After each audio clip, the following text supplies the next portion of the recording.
जब आत्मा उस विश्वात्मा की अनुभूति प्राप्त कर उसी में लीन हो जाती है, जब जीव चैतन्य और विश्व चैतन्य में एकाकार स्थापित हो जाता है, तभी अनिर्वचनीय आनंद की प्राप्ति होती है।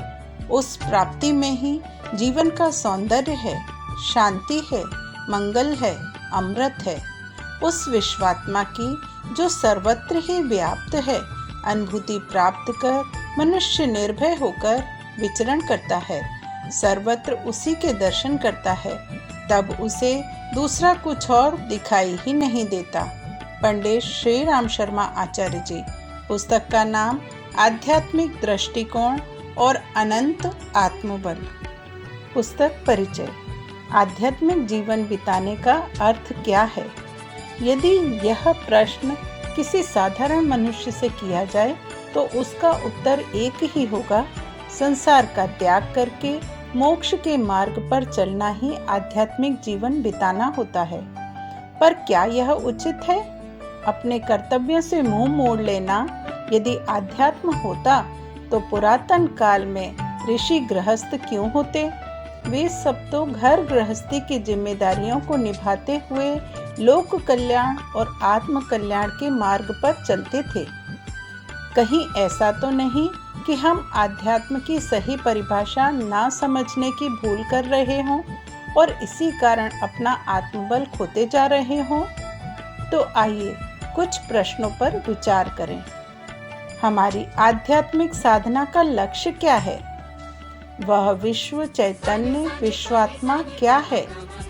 क्या ऐसा आध्यात्म जो जीवन को अस्वाभाविक बनाए मनुष्य का कल्याण कर सकता है? संसार माया है, इस कथन का क्या तात्पर्य है?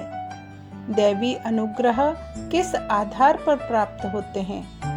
क्या वर्तमान अनगढ़ जीवन को अपनी इच्छा अनुसार फिर से गढ़ना निकृष्टता और निकृष्टता को उत्कृष्टता में बदलना संभव है?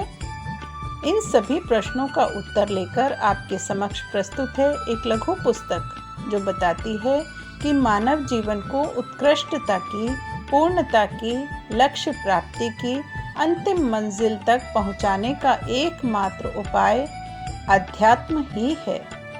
पुस्तक के कुछ अंश।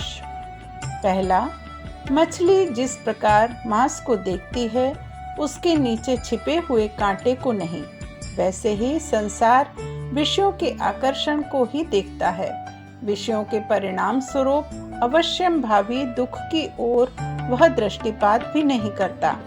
जगत का मिथ्या तत्व इसी दृष्टि से है, क्योंकि यहाँ मनुष्य सुख की मृत तृष्णा में भटक जाता है और पाप करने लगता है, जिससे वह अपने जीवन लक्ष्य से पतित होकर जन्म जन्मांतर तक यहाँ के दुख और कष्ट के भोग भोगता रहता है।